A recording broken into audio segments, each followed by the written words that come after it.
Il Savio conquista la qualificazione ai playoff, lo fa sul proprio campo contro la Polisportiva De Rossi e vincendo con il risultato di 3-0.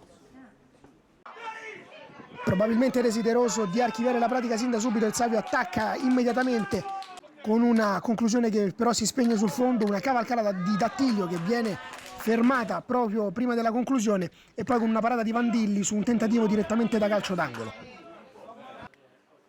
Verso il quarto d'ora Di Paola scalda il sinistro cercando direttamente la soluzione su calcio di punizione, ma viene fermato dal portiere avversario e poi Ostili prova il colpo di testa. Prosegue il forcing dei padroni di casa con un tiro di Mancini che però si spegne sul fondo e poi con un altro calcio di punizione di Paola che termina sulla traversa. Il secondo tempo si apre con una mischia piuttosto confusionaria ma potenzialmente pericolosa che però i ragazzi del Savio non riescono a sfruttare. Al quinto minuto arriva anche la prima e unica grande occasione della De Rossi che però non si concretizza. Il terzo tentativo è quello buono, al settimo minuto Di Paola realizza uno strepitoso calcio di punizione che si insacca alle spalle del portiere e poi al 14esimo prova la soluzione balistica anche Cataldi che porta i suoi sul risultato del 2-0 archiviando di fatto la pratica relativa alla qualificazione ai playoff.